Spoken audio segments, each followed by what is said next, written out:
नमस्कार दोस्तों, स्वागत है आप सभी का एक बार फिर से आपके अपने पसंदीदा YouTube चैनल आध्यात्मिक कहानियों में। दोस्तों, आप सभी के समक्ष में एक ऐसी कहानी प्रस्तुत करने वाली हूँ जो दर्द से भरी है। जी हाँ, महाभारत की एक ऐसी कहानी, द्रौपदी का चीरहरण। दोस्तों, कहानी शुरू करने से पहले मैं आप सभी से जानना चाहती हूँ कि क्या आप मेरे चैनल पर नए हैं। अगर हाँ, तो आप मेरे चैनल आध्यात्मिक कहानियों को तुरंत से सब्सक्राइब कर लीजिए, क्योंकि ऐसी ही धार्मिक पौराणिक कहानी कथाएं हम अपने चैनल द्वारा आप तक साझा करते रहते हैं। चलिए कहानी शुरू करते हैं।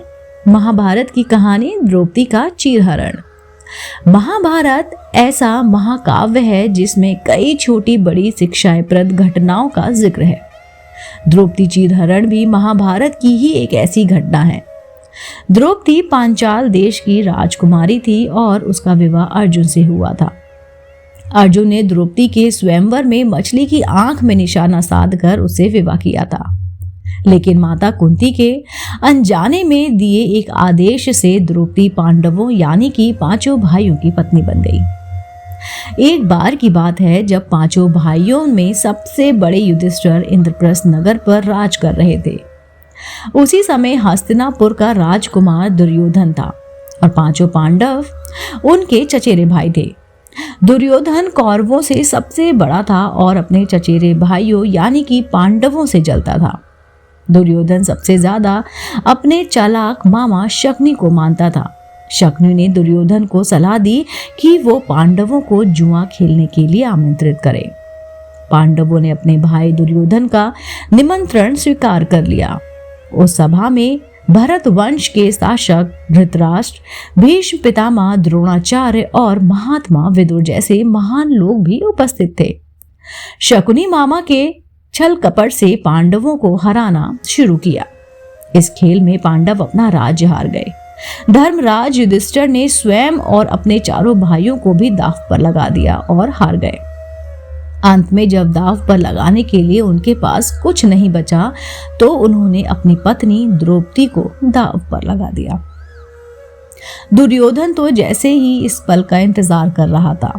शकुनी मामा की मकसद से उसने जुए में द्रौपदी को भी जीत लिया। द्रौपदी को जीतने के बाद दुर्योधन ने अपने भाई दुशासन को आदेश दिया कि वो द्रौपदी को भरी सभा में बाल पकड़कर और घसीटते हुए लेकर आए।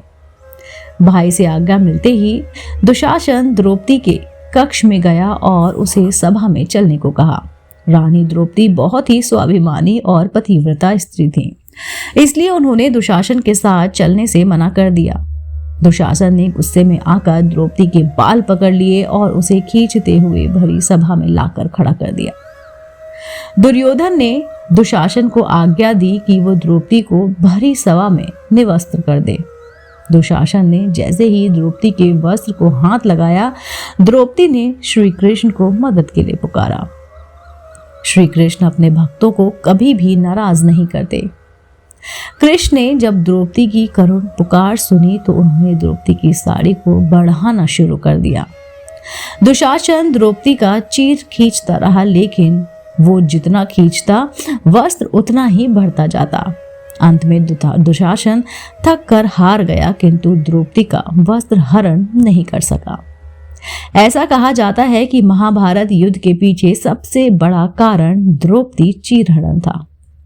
दोस्तों, उम्मीद करती हूँ आपको मेरे द्वारा सुनाई गई कहानी, महाभारत की कहानी द्रौपदी का चीरहरण जरूर पसंद आई होगी। दोस्तों, अगर आप ऐसे ही धार्मिक पौराणिक कहानी कथाएं सुनना पसंद करते हैं तो आप मेरे चैनल आध्यात्मिक कहानियों को तुरंत से सब्सक्राइब कर लीजिए और लाइक शेयर करना बिल्कुल ना भूलिए। दोस्तों, मैं आपके समक्ष फिर से प्रस्तुत होंगी एक नई कहानी के साथ। आप देख रहे थे आपका अपना पसंदीदा YouTube चैनल आध्यात्मिक कहानियां।